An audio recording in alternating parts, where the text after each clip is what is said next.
Olá, seja muitíssimamente bem-vindo a mais um Porãocast. Esse que é o nosso podcast dos jovens da Igreja Adventista Central de Sorocaba, Adventista do Sétimo Dia. Eu sou o Flávio, estudante quase graduado de Engenharia da Computação. Vou me gabar um pouquinho, né? E eu tô aqui com dois convidados muitíssimo especiais. Do meu lado direito eu tenho aqui o Kleber, que eu tive o prazer de ter ele como meu professor de Educação Física. Não só isso, como também é o cara que corrigiu os melhores cases da minha vida, assim. Ele pôde contemplar minha habilidade em diversos aspectos ali do mundo físico também, como minhas habilidades no basquete, que são excepcionais, convenhamos, né? Não desminta, por favor. Eu vou deixar você continuar a sua apresentação para não estragar. E além disso, também é professor da Escola Sabatina dos Adolescentes aqui na Igreja Central. Você gostaria de falar um pouco sobre isso, Kleber? Bom, antes de tudo, agradecer o convite de estar aqui, né, participando desse Porãocast. Para mim é uma novidade, esse novo projeto aqui da igreja, né? Muito legal. Tenho acompanhado alguns vídeos, tá? Postados no YouTube, achei muito interessante. E também é uma oportunidade de nós nos aproximarmos mais de Deus através de estudos de novas lições e novos contextos, né? Acho que isso ajuda a gente na questão da nossa vida espiritual, da nossa comunhão com Cristo. Sobretudo que você falou em relação à minha apresentação, é mais ou menos isso, tá, galera? O Flávio realmente tem uma capacidade única, motora, física, muito, muito bem desenvolvida, habilidades que eu propriamente quase nunca tinha visto ao longo desses 17 anos de educação. Pude perceber que realmente encontrei um aluno muito bem qualificado, as habilidades estão totalmente refinadas, então confirmo isso. E a escrita, então, nem se fale. Os textos que ele escrevia realmente eram muito bem embasados cientificamente, metodológicos, enfim. E ao lado do nosso queridíssimo Kleber, nós temos o pastor Alisson aqui. Mas se a gente falar alguma besteira, é ele que vai cutucar, falando, ó, na Bíblia tá diferente. Mas não vai ter isso, não. Não rola.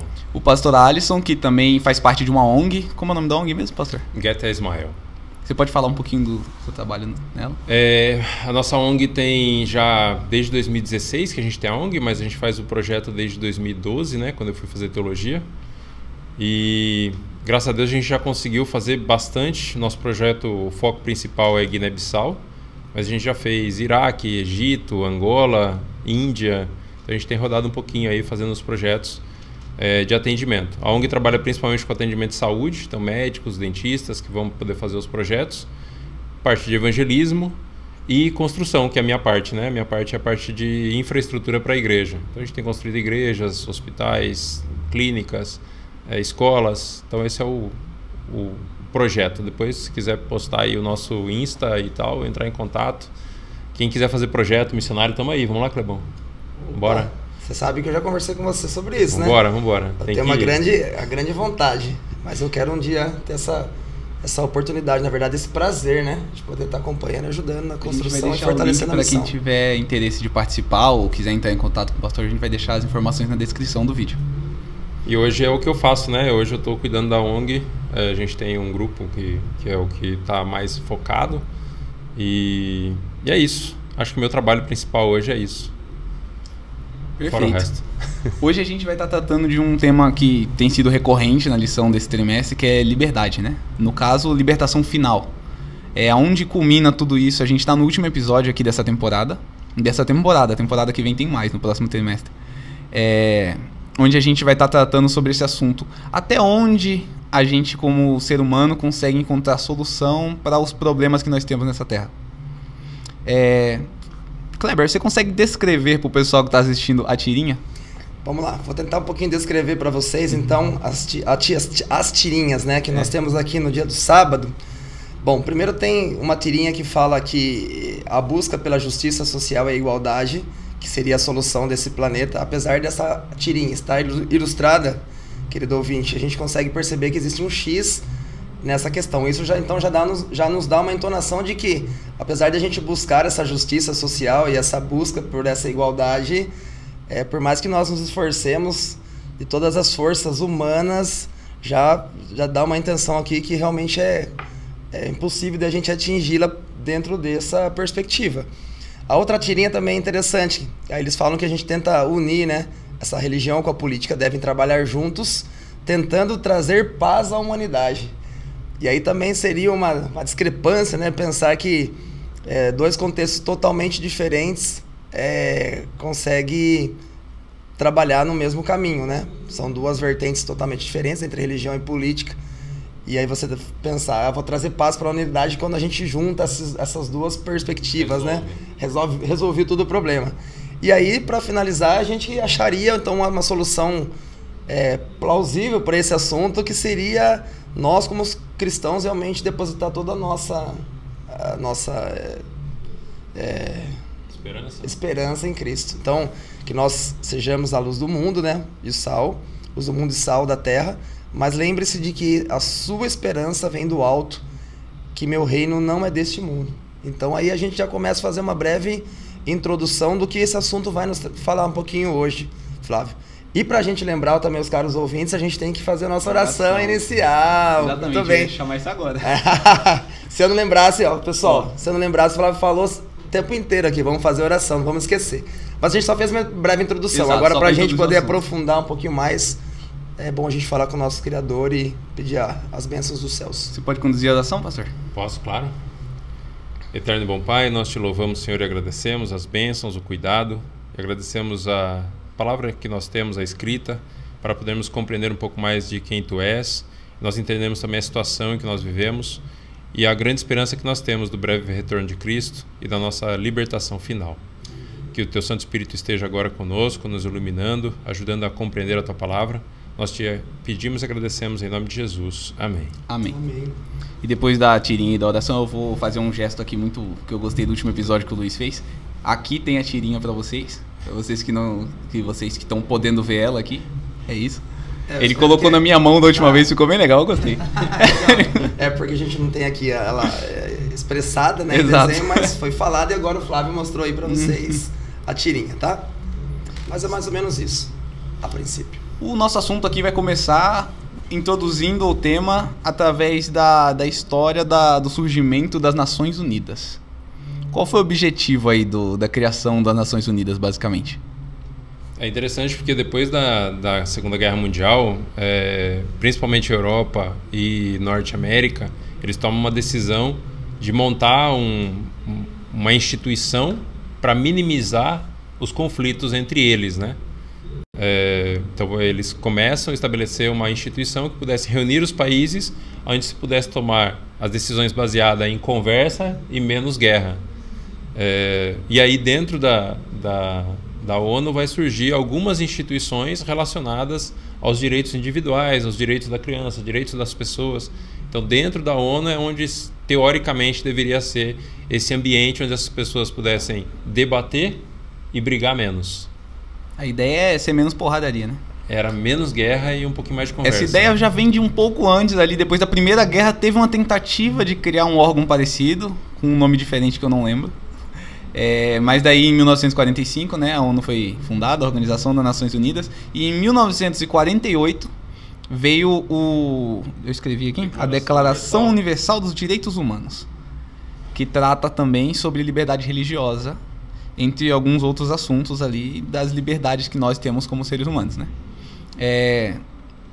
Porque, como a gente viu na tirinha, essas tentativas de solução do ser humano, elas normalmente vão acabar não sendo a solução. Mas não é uma coisa boa a gente ter direitos humanos? Não é uma coisa boa a gente ter as Nações Unidas para prevenir guerras? Faz sentido a pergunta? Olha, joguei uma bomba, hein? Não, primeiro porque é interessante você falar de que ter as Nações Unidas para prevenir guerra, né? A gente viu aí nas últimas, principalmente, que as Nações Unidas tomaram um voto dizendo que não era isso que eles queriam. Nós estamos falando agora da guerra da Rússia contra a Ucrânia. As Nações Unidas condenou e tal. Cara, não tô nem aí, passei por cima, fui embora, continuei a minha vida. Cara, as Nações Unidas condenou a guerra no Sudão. Adiantou? Não adiantou, porque o pessoal faz o que quer, né? Não está nem aí para a recomendação das Nações Unidas.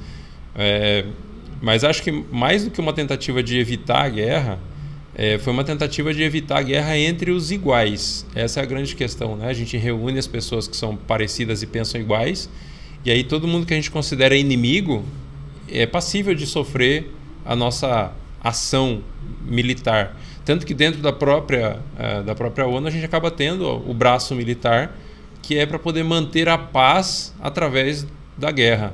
Então é estranho você pensar que o ser humano ele não consegue de nenhuma maneira pensar num mundo ideal sem que haja alguém dominando.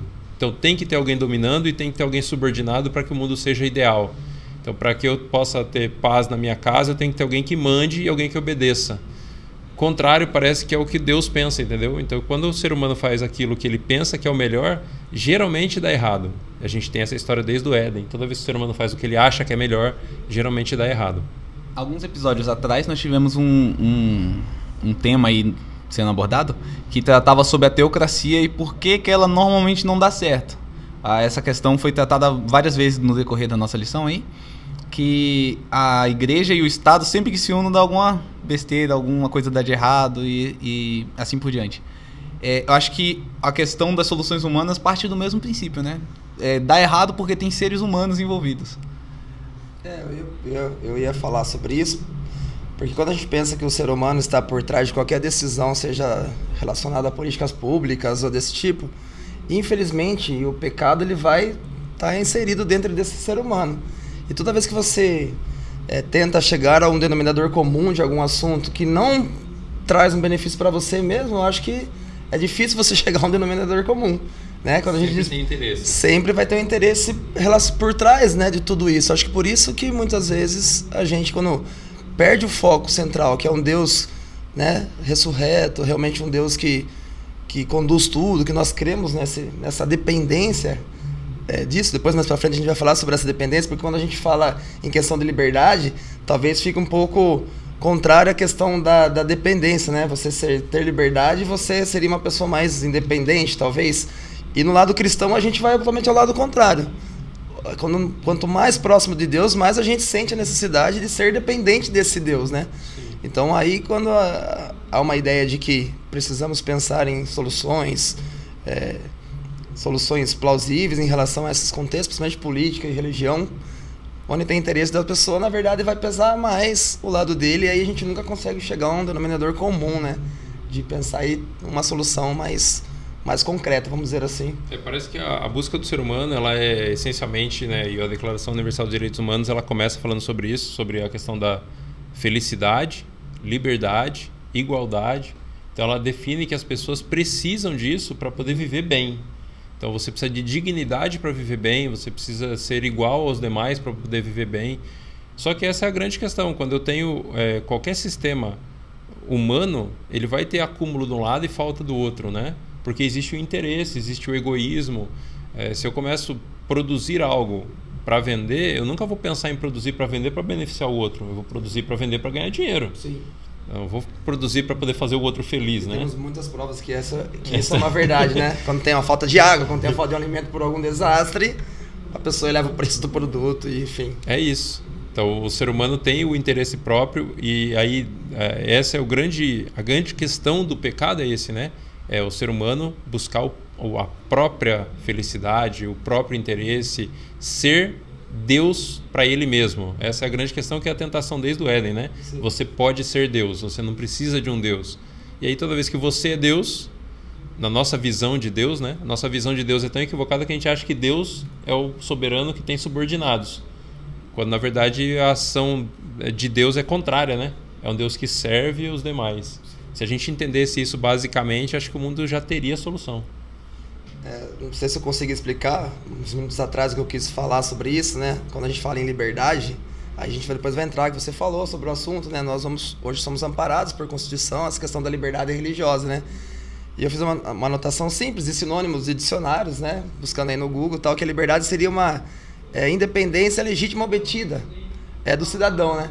E como eu disse para vocês, quando a gente pensa nessa independência obtida, né, a gente talvez se perca no caminho, né? Porque a gente precisa ser dependente de Deus, né? Parece que para eu ser livre eu não posso depender de ninguém. Exatamente. Né? Então traz mais ou menos esse contexto, esse né? conflito. Eu só quero ser livre, eu tenho essa liberdade, né? Eu tenho essa independência. Bom, mas a gente sabe, como cristão, a gente vive essa dependência de um Deus Criador que sabe o que é melhor para nós. Então entra Sim, meio um num dilema paradoxo, complicado. né? É um paradoxo meio complicado, né?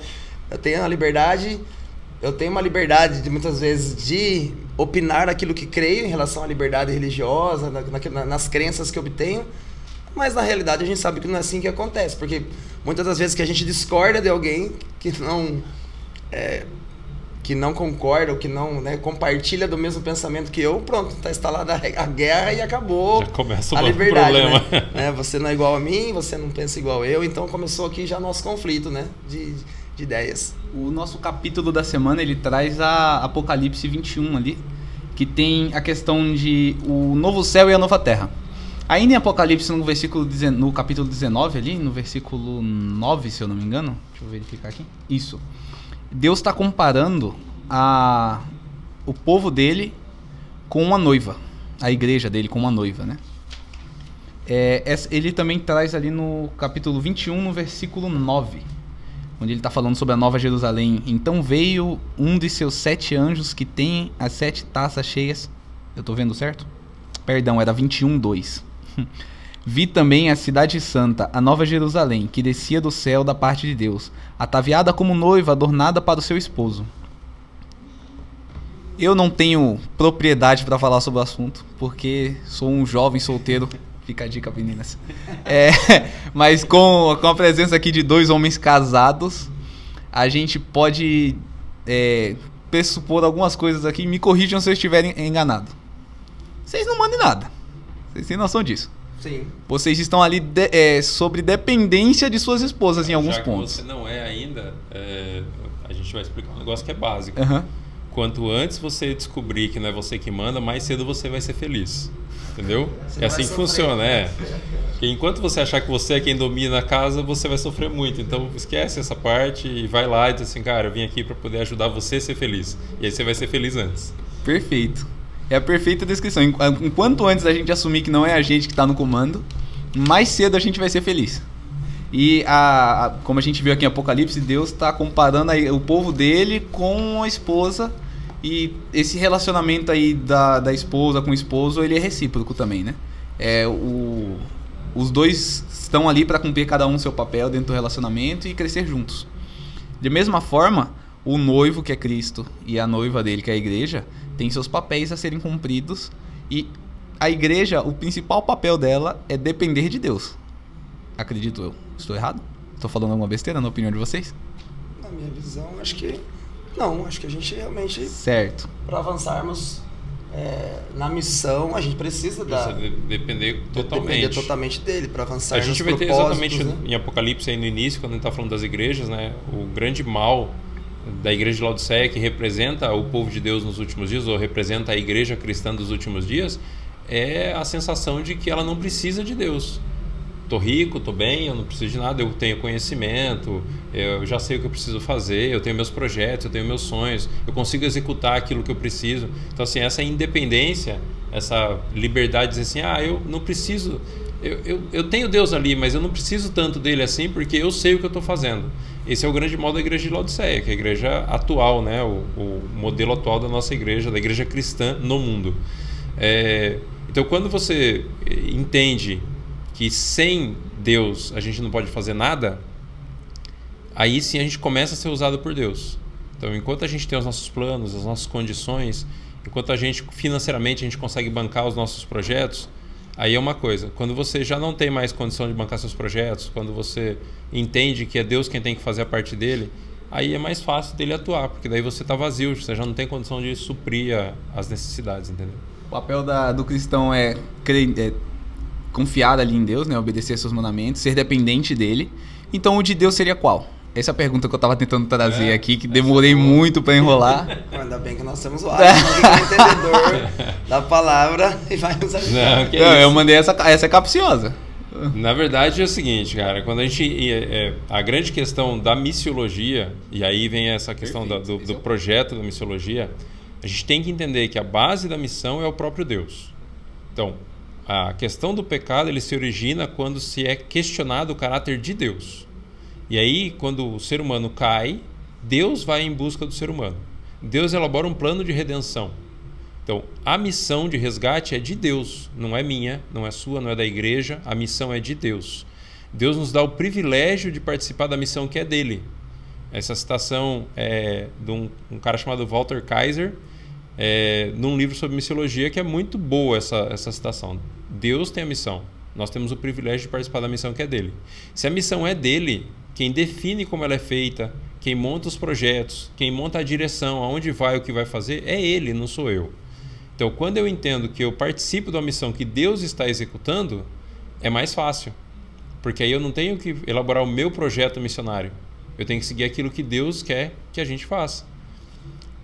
Ficaria mais simples se a gente entendesse isso, porque o papel de Deus é o resgatador, Deus é o libertador, Deus é quem salva, Deus é quem morre pelo pecador, Deus é quem convence o pecador do pecado, Deus é quem muda o coração, quem converte. Então, assim, biblicamente, nós não fazemos nada, né, cara?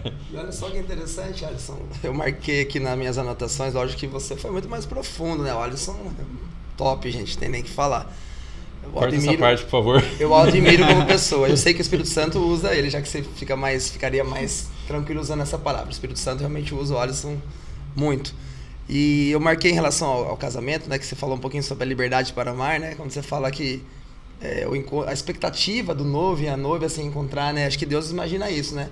O nosso desejo de poder reencontro. Quando a gente vai casar, você fica ansioso, com aquela expectativa de poder desfrutar de momentos agradáveis, de amor mútuo, de troca, enfim.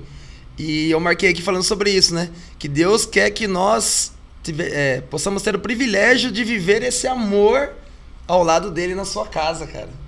Então, assim, é bem mais ou menos isso que o Alisson falou, né? Quando a gente pensa em casamento, a gente fala isso, né? O compartilhar, né? Se dar o privilégio de viver ao meu lado, fazer a pessoa feliz.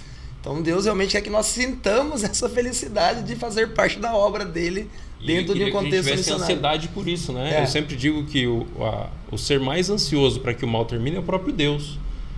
Você imagina você ter todo o poder para resolver o problema e ficar dependendo de pessoas que não estão a fim de resolver o problema.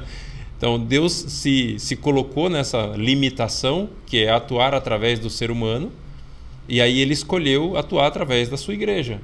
E a sua igreja não está afim, e Deus fica limitado por uma igreja que não está afim, né? Então, é até triste de pensar nisso. E a ansiedade por terminar com o sofrimento, com o pecado, com a morte, Deus deve estar muito mais ansioso do que eu. Porque ele está presenciando isso há muito mais tempo do que nós estamos presenciando. Sim. Correto? A gente está vivendo nesse mundo um pouquinho de tempo, mas Deus está presenciando o mal há milênios, né? Tem um trecho aqui da lição sobre a questão do casamento que eu achei fantástico. Ele está comparando ali a questão do casamento com a questão de nós, cristãos, indo para o céu, né? Ele diz, quando os casais estão apaixonados, o casamento significa liberdade. Mas quando não, então significa escravidão. O mesmo acontece com o céu. Para as pessoas que amam a Deus, o céu significa liberdade. Para aquelas que não o amam, o céu será escravidão. Deus dá pra gente essa liberdade de escolher se a gente quer ou não estar com Ele. E se a gente vai ou não amar Ele. E a gente tem essa oportunidade aqui de cultivar esse relacionamento para nutrir esse amor. Sim.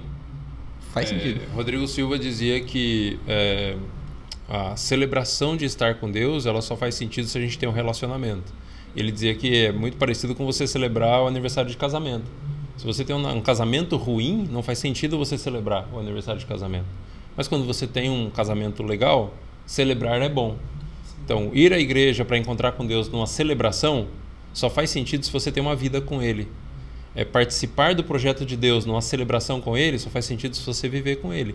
E estar no céu só vai fazer sentido se você já viveu com Ele. Então você vai criar essa expectativa de estar com Ele para sempre, porque você já anda com Ele aqui, né? Então muito dessa questão do relacionamento que a gente precisa desenvolver.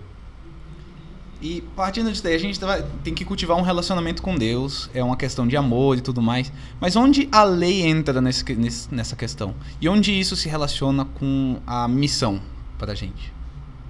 Foi pra mim essa? Foi pros dois. Assim, vamos começar. Vamos lá. E é relacionado à lei, né? É muito interessante também, porque a gente acha que a lei, muitas vezes, ela vem pra nos proibir de muitas coisas, né? Inclusive, foi fazendo aqui um paralelo em relação às leis do trânsito, por exemplo, as leis civis que nós hoje vivemos tranquilamente. Por exemplo, eu tenho filho. Então, assim, a gente fala, mas a lei da cadeirinha. A lei da cadeirinha, na verdade, ela me protege. Pessoas pensaram na minha proteção, vamos colocar um pouquinho mais de responsabilidade. Pessoas humanas pensaram na minha proteção como cidadão para que, se caso viesse a acontecer um acidente, pudesse estar amparado, minimizar o risco e tal. Então, o problema é que quando a gente começa a olhar a lei como a lei do não, da proibição, a gente também começa a criar talvez um lado mais negativo em relação a viver com Cristo. Quando a gente começa a entender que quando Deus nos dá as orientações através dos mandamentos, é uma proteção, né? Meu filho, eu vou te dar esses mandamentos para que você sofra o menos possível, né? Estão aqui os mandamentos para que a lei possa te ajudar, te amparar, te conduzir nesse mundo que é tão cruel, né? Tão sofredor possível. Então a lei, ela é realmente um amparo para que a gente consiga aí caminhar mais tranquilo. Certo. A minha perspectiva. Agora a pergunta vai o outro degrau. Vamos. Passa pra ele, então. Momento hipertexto aqui chegou com umas perguntas muito boas. Do que a lei de Deus nos protege? Na questão do exemplo que o Kleber deu, a lei vai proteger do acidente no carro, a criança na cadeirinha e tudo mais. Mas a lei de Deus, então, ela protege a gente do quê? Vou falar e se eu estiver errado, você já vai me corrigir. Ó, mano, então. Tá?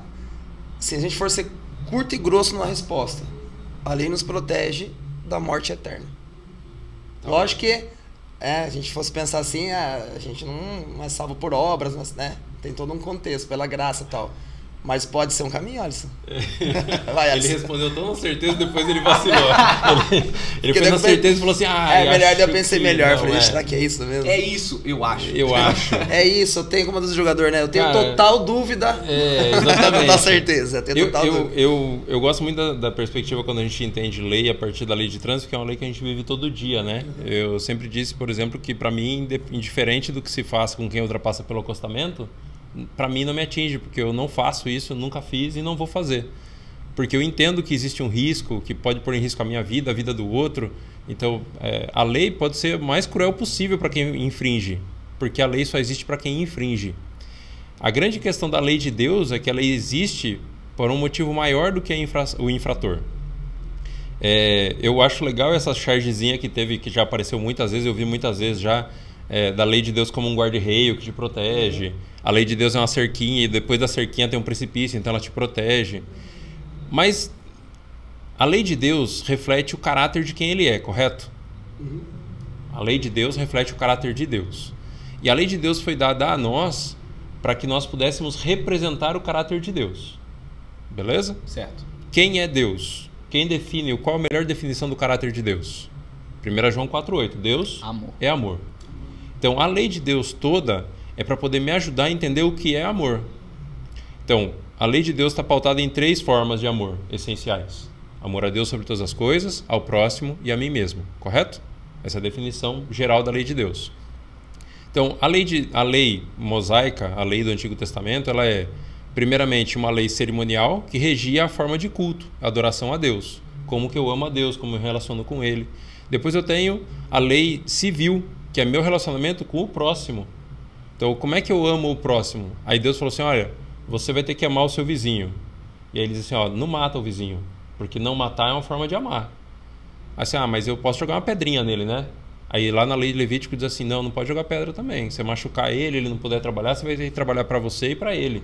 Mas então, pra frente, Jesus ainda volta e fala que se você falar uma palavra pro seu próximo, já é ruim, já tá matando. Então assim, a lei, ela é, na verdade, uma forma de... Eu entendo assim, não é uma forma de me proteger.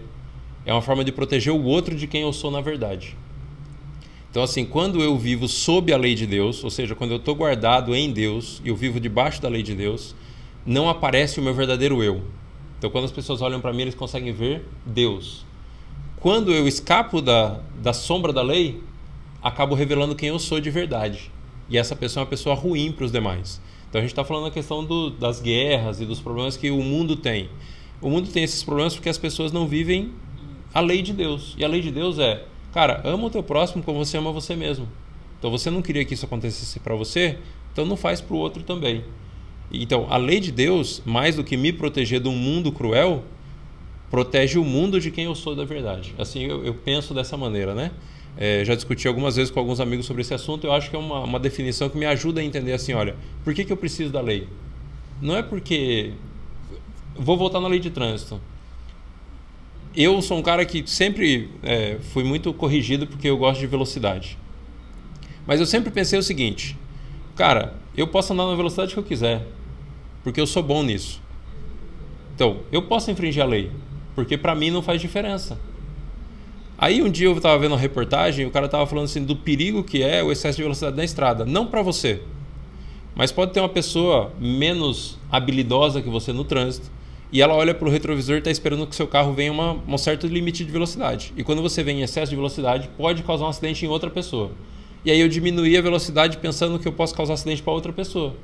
Então, às vezes a gente fala assim, eu vou guardar a lei porque é para mim, é para minha proteção. E aí você vai encontrar alguém que é tão bom no que ele faz que ele fala, cara, eu não preciso da lei. Porque a lei não me protege. Mas a lei protege o outro de quem você é. E aí é uma outra forma de enxergar a lei de Deus também. Entenderam? Entendi. É uma Beleza, questão que então, Paulo fala um pouco sobre também, né? Excelente perspectiva. Olha só, você acabou de nos ensinar a dar uma perspectiva diferente. Realmente, a lei, além de refletir o caráter de Deus, e acabar protegendo o ser humano da nossa natureza pecaminosa. Cara, alguns episódios atrás, inclusive, a Lígia, eu acho que estava no episódio aqui, ela comentou sobre como as pessoas que não estão na igreja têm dificuldade de entrar na igreja por conta dos cristãos que acabam sendo uma barreira para essas pessoas chegarem aqui. Tipo, a pessoa chega nova, ela tá de parabéns realmente, porque ela conseguiu passar por todos os cristãos que estavam atrapalhando ela de chegar. E deveria ser o contrário, né? A gente deveria estar ajudando essas pessoas a chegarem mais próximo de Cristo. Tem uma questão aqui que a lição também levantou, que eu achei muitíssimo interessante, em como Apocalipse ali, a partir do capítulo 15 até o 20, vem trazendo juízo, como o aprisionamento de Satanás no abismo, e juízo, e juízo de novo, aí juízo mais uma vez. E depois disso, no capítulo 21 em diante, ali 21 e 22 no caso, né? Ele vem trazendo, já no 21 começa, o novo céu e a nova terra, o títulozinho ali, né? Aí depois a Nova Jerusalém. Lá no final do 22 tem escrito a bênção. E só coisas boas, né? Mas para que viessem essas coisas boas, teve muito juízo e muita coisa ruim atrás. Aí a lição, ela traz essa pergunta aqui. Deixa eu achar a pergunta aqui de novo. Tá? Meu pai amado, tá difícil de lidar com o zoom do celular. Aqui. Por que o juízo contra os inimigos de Deus é parte da libertação de seu povo? É uma pergunta bem interessante, né? Uma questão que ela levantou ali que eu achei muito... Quando a gente pensa em Deus como justo e juiz, a gente tem uma visão de justiça baseada no que nós entendemos como justiça. Então, assim, punir o infrator é justiça. Na verdade, a justiça de Deus se revela em salvar aquele que não merece. Deus é justo, mas a justiça de Deus, ela se manifesta em Cristo. E Cristo, através da fidelidade dele, ele nos dá a possibilidade de salvação, mesmo nós não sendo justos. Então, é interessante a gente pensar assim na destruição do mal e na punição do ímpio como se isso fosse uma coisa boa, porque eu mereço tanto a salvação como o outro merece. Ou eu não mereço a salvação tanto quanto o outro não merece. Então, porque nós, como pecadores, somos todos iguais. Nós somos iguais porque nós somos todos pecadores, e nós somos todos iguais porque todos nós temos a graça que nos alcançou. Então, quando eu digo assim, Deus vai destruir o mal, tem uma série de coisas aí. Primeira questão, eu acho muito legal esse texto do Apocalipse porque a gente cita ele muito pouco. Finalmente, quando Deus se levanta do trono, ele diz assim, é hora de destruir aqueles que destroem a terra. Então Deus vai voltar para destruir ou acabar com o mordomo infiel. E aí tem a parábola lá, Jesus fala disso, tem mais de uma parábola falando sobre isso. Então por quê? Porque lá na criação Deus delegou para nós o cuidado do planeta, o cuidado da nossa família. Ele entregou para o ser humano família, alimentação, descanso e a mordomia do planeta. E nós mandamos tudo para o espaço, né? A gente não está nem aí. E aí vem o processo de redenção. Então, todo aquele que está sendo fiel vai acabar sendo oprimido de alguma maneira, porque o mundo é injusto. Mas vai chegar o momento de que Deus vai trazer justiça para o mundo. E essa justiça não se reflete na destruição do pecador, mas é no resgate do fiel. Eu acho legal porque Paulo lá em Coríntios vai dizer assim, que nós somos embaixadores em nome de Cristo, né? Toda vez que existe um conflito armado, a primeira coisa que o país faz é remover os seus embaixadores. Então, o processo de fechamento da Porta da Graça, por exemplo, que acontece exatamente antes desse processo de julgamento ou de juízo, o fechamento da Porta da Graça é uma rejeição final do ser humano com relação a Deus. Então, ele declara guerra a Deus. E aí Deus fala assim, bom, então se declarou guerra, eu não preciso mais dos meus embaixadores aí, porque não há mais relações diplomáticas. Então, eu vou agora buscar meus embaixadores e aí destruir. Grande parte da destruição que vai acontecer vai ser causada porque nós estamos destruindo já. Então, grande parte do que vai acontecer nos últimos dias é parte do que nós estamos construindo. E aí Deus vem e diz assim, olha, ok, então agora eu vou deixar vocês seguirem o processo de destruição, e aí Deus vai causar algumas coisas. Mas não é Deus punindo, é Deus concluindo uma história do ser humano que já foi ruim. Fechando esse ciclo de destruição que já está iniciado ali, tem que ter um fim, né? Sim, é voltar a estaca zero para começar de novo, né? Então Deus vai concluir a destruição do planeta, vai limpar tudo e aí vamos começar do zero. E depois de começar do zero, aí vi novo céu e nova terra. Pois o primeiro céu e a primeira terra passaram e o mar já não existe. O Apocalipse 21 começa e vai sendo só bênção daí pra frente. Eu acho interessante o Apocalipse 21, e aí a gente tem aí um ponto que é interessante, que é a Nova Jerusalém, né? A Nova Jerusalém e essa expectativa da Nova Jerusalém. Existe um filósofo que diz que todo relacionamento pautado em interesse é um relacionamento medíocre. Então, toda vez que alguém disser que está querendo servir a Deus para ir para o céu, já é um relacionamento ruim. Eu sirvo a Deus porque vai ter a Nova Jerusalém, porque a rua vai ser de ouro. Cara, desculpa, mas você já está no lugar errado. Porque o relacionamento com ele não tem a ver com a recompensa. A recompensa é algo extra que vai acontecer. Mas a grande promessa de Deus aí, desde o Éden, é o descendente, ou seja, o Salvador, e a terra. Ele faz aliança com Israel, faz aliança com Abraão, ele faz aliança dizendo que ele vai dar a terra, né? E desde que começa o processo da aliança com Abraão, sempre tem essa promessa da terra. Em Davi vem a promessa da Jerusalém. E acho legal porque Jerusalém, a palavra Jerusalém, ela tem um significado muito importante. Ela é composta por duas palavras, Yeru e Shalim. Yeru é o termo que Abraão usa quando ele desce do monte com o Isaac. O Senhor proverá, né? O Senhor proverá. Então, o Senhor proverá, e Shalim, que é paz. Então, o Senhor proverá paz.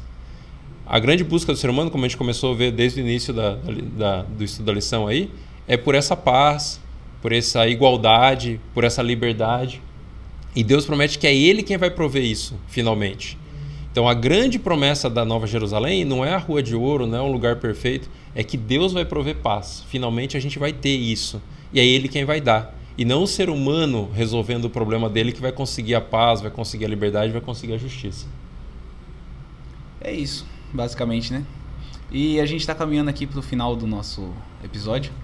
Eu só queria pedir que vocês dessem os créditos finais, assim, o que vocês acharam desse tema.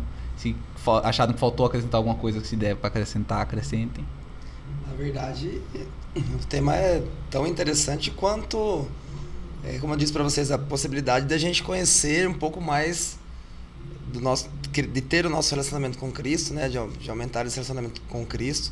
E essas palavras que foram aqui proferidas pelo Alisson em relação a essa paz, né? A paz que a gente tanto almeja, né? Essa promessa. Então que a gente possa continuar firme nas promessas de Cristo, né? Que em breve a gente possa estar morando nas mansões celestiais com Deus, né? Então, o recado para vocês que estão assistindo é que não percam as suas esperanças, não percam a sua fé. Pode ter certeza que realmente em breve nós poderemos estar ali junto com o nosso Pai Celestial nas mansões celestiais. Pela graça de Cristo Jesus, né? Pelo sacrifício que Deus executou ali na cruz do Calvário por nós. Amém. Isso é importantíssimo. Com o pastor a missão fica mais difícil. Pro seu vem um apelo agora. Assim. Olha pra câmera. Ok, então é pra câmera para poder fazer um apelo. Tá Isso. Bom. Na verdade, eu acho que o grande desafio que nós temos é fazer algo para que isso aconteça. Porque lá em Mateus 24, os eventos que acontecem no final, tudo que acontece para que o mundo caminhe para o final da história, são coisas que a gente já está vendo. A gente já está vendo isso acontecer.